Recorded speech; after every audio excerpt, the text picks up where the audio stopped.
Very excited, yeah. I mean, it's been obviously a very difficult year for a number of our guys, but we're really excited to get the chance to get back on court and start training and then, yeah, get ready for next season. And obviously going into a higher division this year, what are the expectations, the feelings around that?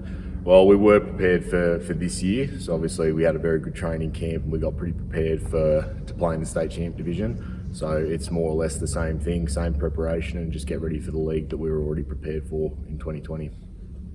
Fantastic. And in terms of the standard that you're going to be up against, obviously going to be a step up.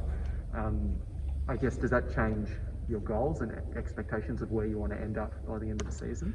Yeah, it does. I mean, we're a pretty young group, but we're really excited to get to go up against some bigger bodies, some older guys. I think it'll be a bit of a challenge for our younger guys, but we'll get nothing but positives out of playing in the higher league.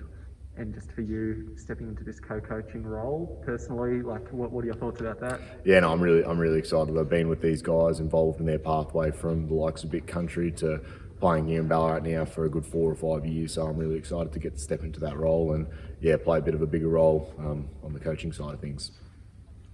How many players are we going to lose, basically, who are now too old to play heading into the new year? Is there Probably only 2, but at the same time they could stay in the program depending on what Brendan wants to do with his NBL1 side. So yeah, there'll be about 2 that are probably aged out of youth league, but that doesn't mean that they'll be out of the program entirely. Which 2 are they? That'll be Blake and Ross. Blake Allison and Ross Waitman. Yeah, no, they were both pretty senior players, weren't they? Yeah.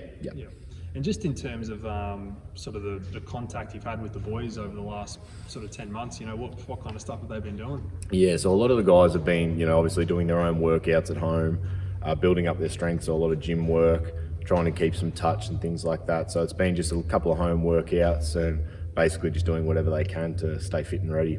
And what access basically have you had to them? Have you been able to work one-on-one with them or anything, or has it all been? No, everything's been online or everything's been by messages, just checking in on the guys, because a lot of them are in year 12 and have a lot on their plate. So it's just making sure that I guess their mental health is taken care of as well as their physical health.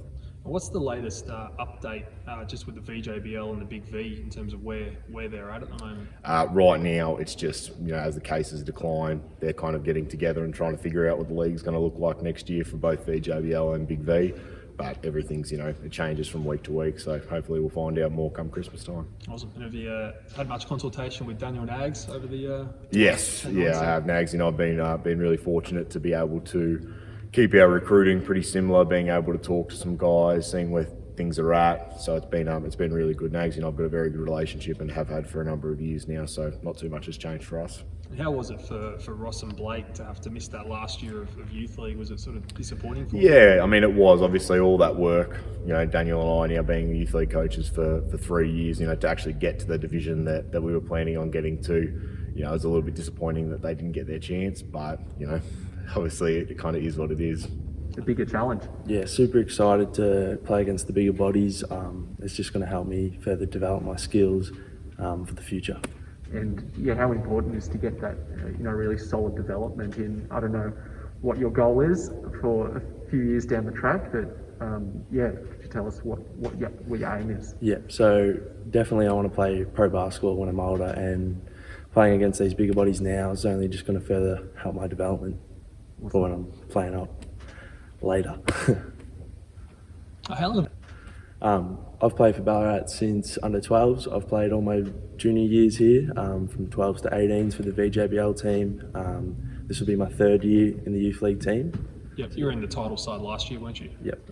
Yeah, too easy. And sort of how have you been keeping in shape this year? What have you been up to? Yeah, just trying to get up shots where I can on the outdoor courts and going for runs and getting into the gym where I can. It's been tough during the winter time and everything to sort of stay disciplined? Yeah, it has been, but it's been good to knuckle down and get prepared for this next season. Yeah. And what are your sort of personal goals for next season? What sort of role do you see yourself playing in the side? Hopefully having a bigger impact compared to the last years. I'm hoping to contribute more to the team as a leader and a player, and help some younger guys coming up as well. Is there a specific area of your game that you want to focus on and really improve on in the next couple of months? I want to work on my leadership, my strength and my speed.